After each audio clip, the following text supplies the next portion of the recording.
connected with us in our ministry and our board members. I see our media who do a great job of telling our story and keeping our community informed. I see philanthropists who've helped support us as we've grown and gone. And we all share something in common. We want great health care in our community. We want a great quality of life, and we care deeply about this community. And that's why we're so excited to share some transformational, exciting news with you today. So thank you for being here. So I'm pleased to announce that HSHS is embarking on its largest investment in history, and it'll be right here in Green Bay.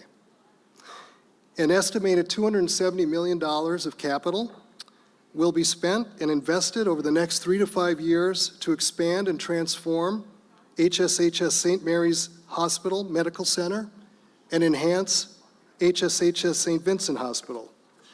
Now, this is much more than an investment in buildings, bricks and mortar.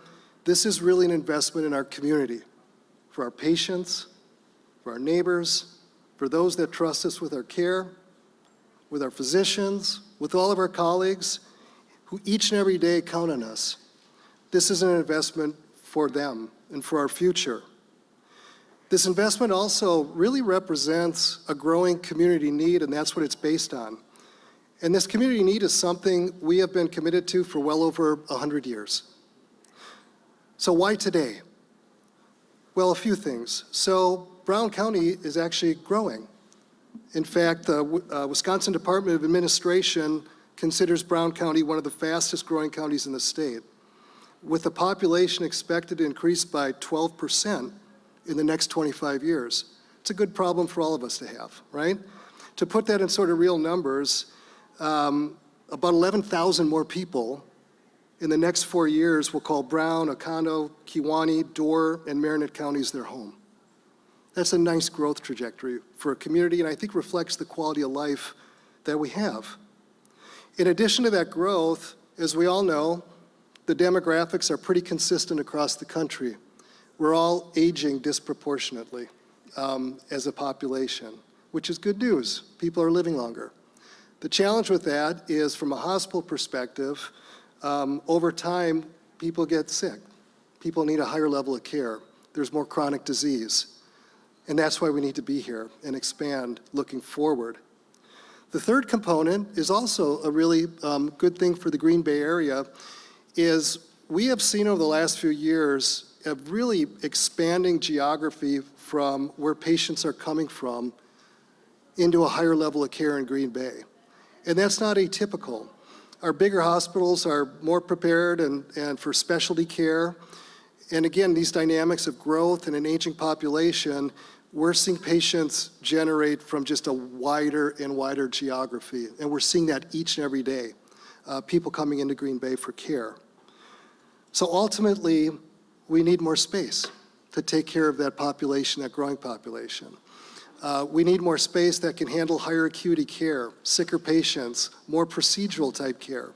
And that's what we're going to be investing in going forward.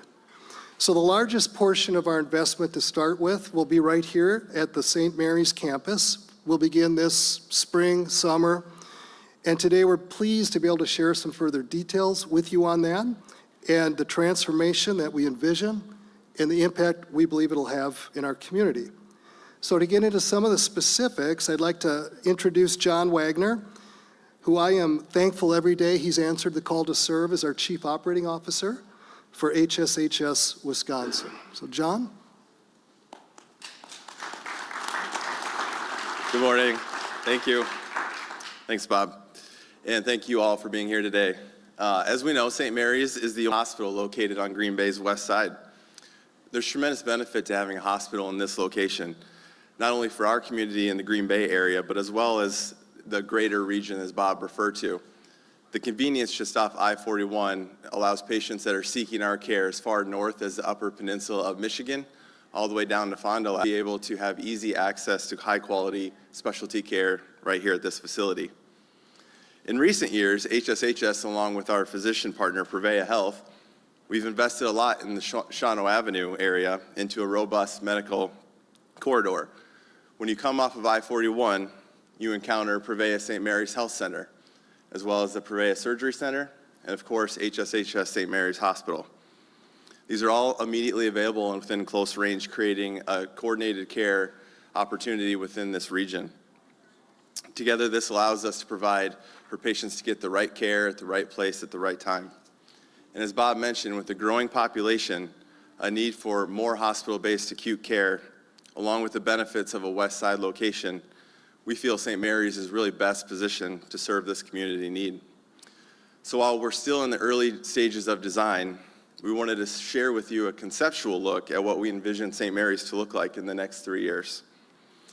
While key services such as 24/7 emergency care are going to remain at St. Mary's, as you can see here, our vision is really to dramatically change and transform into a facility that meets the needs of the healthcare needs of the future.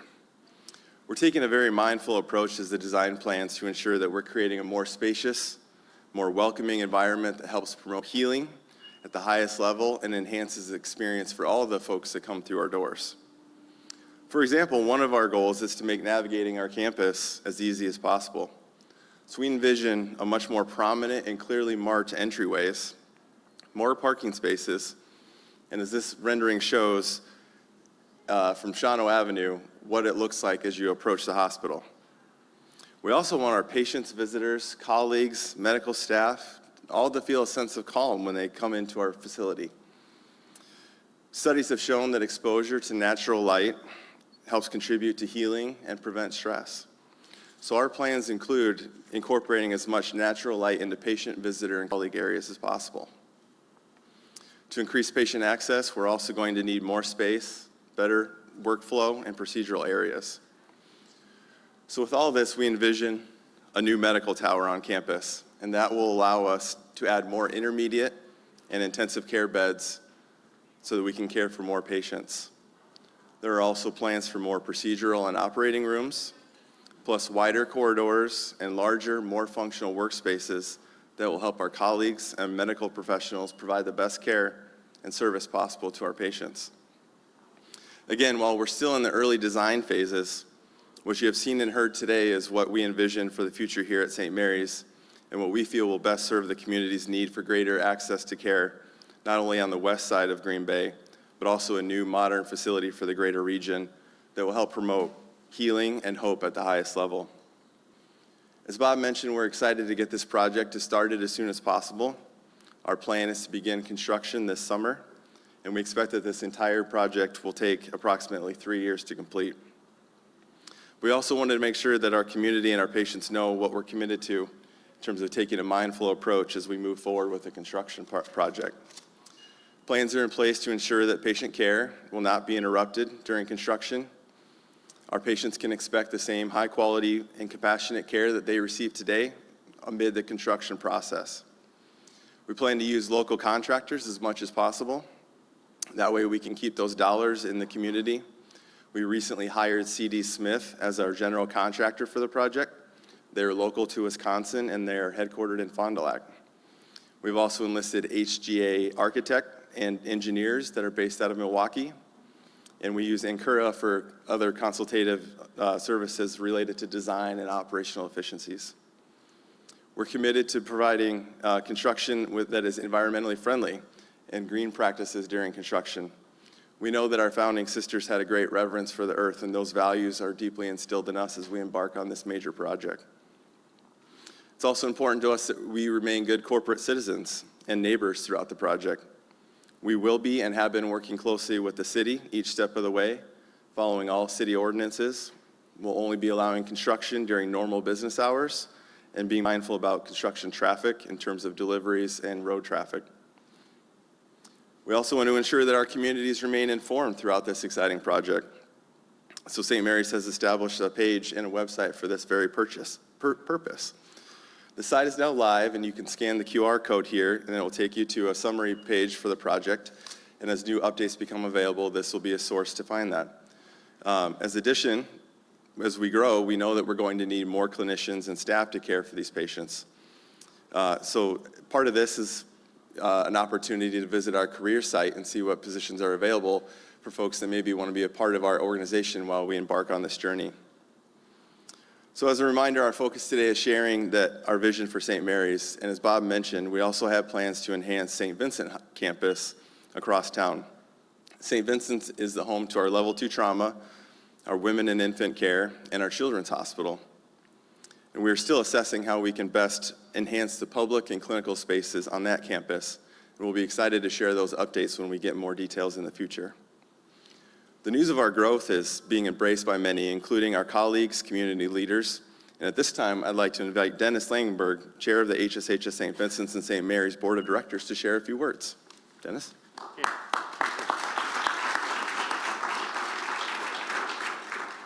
Thank you, John. I have the honor of serving on the St. Vincent's and St. Mary's Board of Directors for the last 9 years. I've been serving the last 4 as the board chair. There are 11 of us on the board of directors. Some of us are community members and leaders. Some are physicians, and some are former colleagues of HSHS.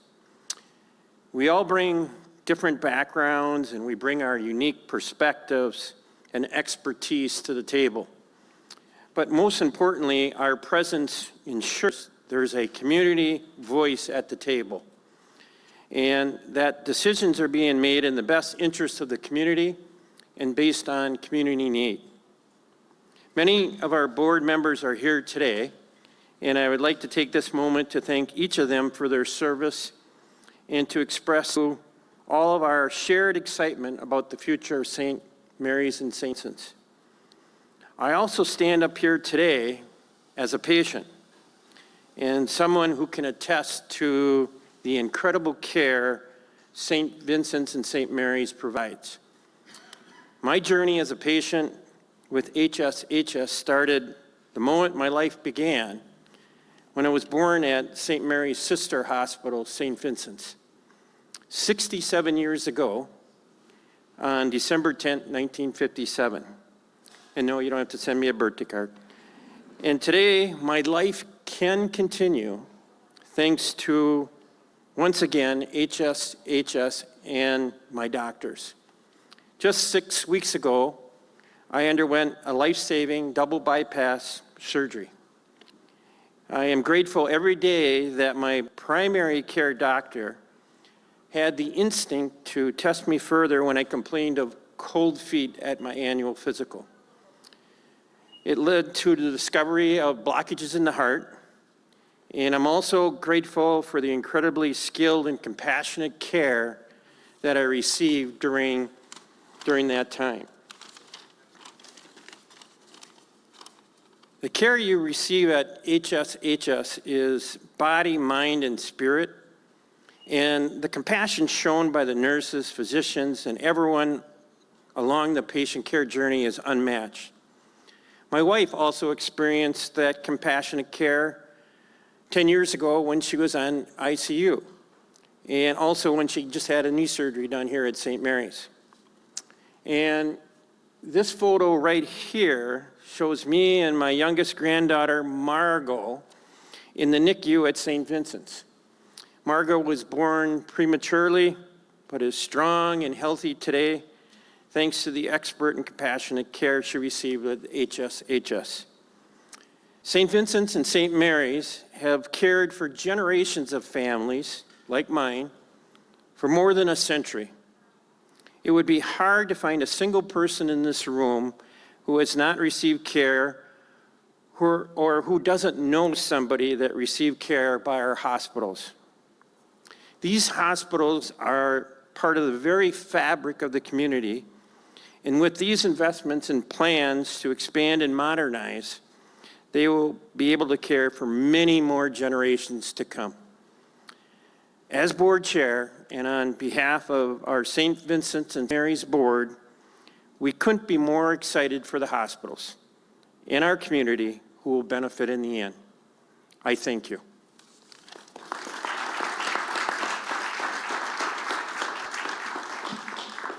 Thank you, Dennis. Just a couple closing remarks, and then we can open up for questions. And thank you again to all of you who have joined us here today to share this news. We begin this journey of transforming our facilities, but beyond that, really transforming how we do healthcare together in this community to do the absolute best we can for each and every one of you that trusts us with their care. Today's announcement really, to me, powerfully reaffirms our commitment made to Green Bay. More than a century ago, with the arrival of our founding sisters, to care for this community with compassion and excellence. And I sit here fairly humbly before you, knowing that we stand on their shoulders. Our founding sisters established the city's first hospital, St. Vincent, in 1888, and this year, St. Mary's incredibly celebrates its 125th year anniversary. And our message to you today is, as we're growing, our aim is to be here for another 125. And that's what we're setting up to do, because the mission is so important to our community and to those that came before us. We're really proud of the care we give throughout northeastern Wisconsin. So not only in Green Bay, but we have ministries in Oconto Falls and Sheboygan, partnerships in Door County, partnerships with our Prevea partners for the clinic footprint, our oncology. And the goal of all that is we want to keep care close to home as much as possible. There's times it just can't, that people need a higher level of care. So we're investing out throughout this part of the state so people can have access to care, stay close to home, stay close to loved ones, but have a great seamless transition when you need a higher level of care, whether it's heart attack or stroke or trauma or a NICU baby. That's our mission, is personalized care for each and every member of our communities, no matter how big or no matter how small. We're also very fortunate to be part of a system that has ministries throughout Southern Illinois, Central Illinois, and Wisconsin that all share that same mission and all share the same vision, that through our mission, our strength, and our growth, we're going to deliver on our promise that the sisters started so many years ago, to care for the whole person each and every day. And in a time when healthcare and much of the world is changing by the second, we are here for the long haul. And we're going to continue to discern to make the right decisions that we can always nourish and provide this ministry for all of you. So again, I can't help but think of our sisters standing here today, and we're really here at this point. It's an inflection point because of all the good that has come before, all the great work. I see some of our former leaders, some of our former employees, people that have been here for that 125 years. We're here because we have such good roots. I kind of think of it as now it's time to sprout wings, and that's what we're going to do. So really excited to share this with you. I'd conclude with just a message of gratitude to all the communities that through the years and going forward have trusted us at your most vulnerable time, trusted us with your care, the care of your loved ones, and that is why we are making this investment. So thank you all for being here today, and with that, we will open it up to questions. Yes.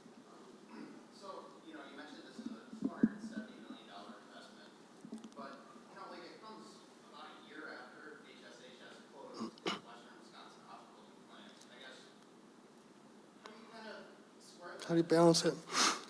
Just discontinue services in the western part of the state, and now we're putting a bunch of money in a part of the state with lots of hospitals already. Right. Yeah, thank you. Thanks for that question. So one thing I'm proud about our system is when we make decisions, we really do go through a discernment process, and each market's a little bit different and has different market circumstances and nuances and economic realities.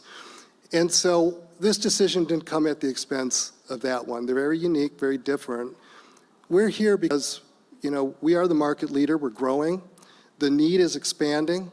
And so we feel we really need to respond to that need.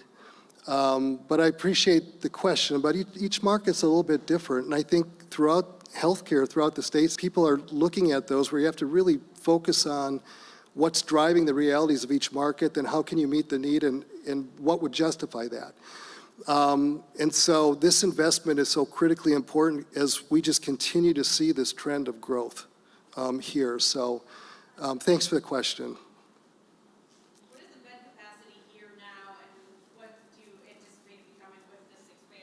Yeah, thank you. So at St. Mary's, we run a census when we're busy, about 60 to 65 patients.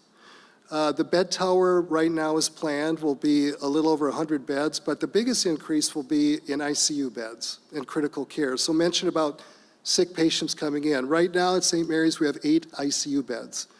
In the new tower, we anticipate 36. So you can kind of see that shift to a sicker population. And then also, you know, our sister hospital, St. Vincent's, is 5 miles away, and we'll continue to renovate and use the beds as we continue to do. So a lot of care continues to move to outpatient. But what we see in our hospitals, no matter what hospital you're in, is it's really sick people. And so we need to increase and enhance our ability for those high acuity patients. That nurses that care for those patients are more highly skilled. I know there's a little bit of talk about staffing. Yeah. We repeatedly do stories about nursing shortages. How are you going to staff? Yeah, that is a great question. So especially with more ICU beds needs more ICU trained nurses, more respiratory therapists, more intensivists, really more of everything as we go. And so this is a 3-year construction plan. That seems like a long time, it's not. And so recruitment starts today. Both retention, recruitment, investing in our workforce. We'd like to come up with, and we continue to work on ways of kind of growing our own talent, collaborating with universities, technical colleges, to really start to get people early into the workforce. So, you know, right now we're seeing such growth. We continue to recruit, but we can't wait until it's 6 months to opening to make sure we're fully staffed for what we do. So that's going to be a huge component of this. Probably the biggest component is the staffing component as we go forward. So to that, I would like to think a really nice new environment is going to help, right?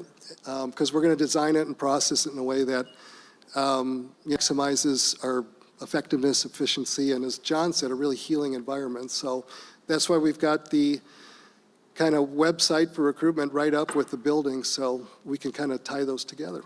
Will those frontline workers be involved in the design process? Because Yeah. they're going to be working, so it's easiest for them. Another great question. We're trying to push the decisions for how the designs are closest to the people doing the work.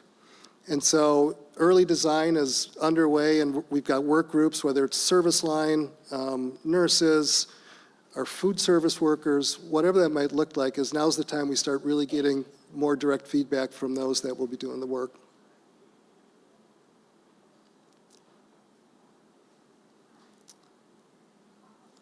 Other questions?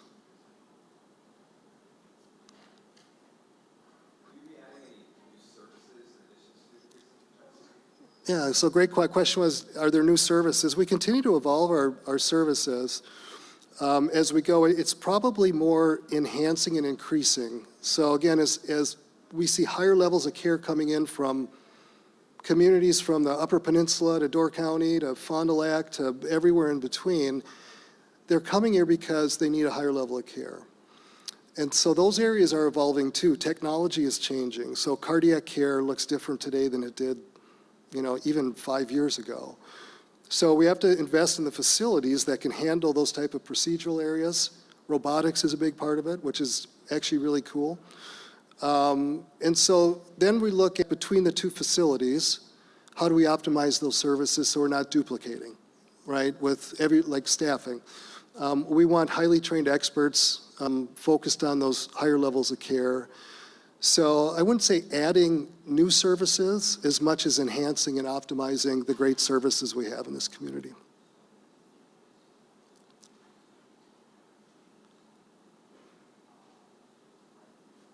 Okay, again, thank you. Thank you for being here. Thank you for your support. We look forward to your feedback and dialogue as we continue on this journey. And just very, very appreciative for all your time, your support, and being here today. Thank you.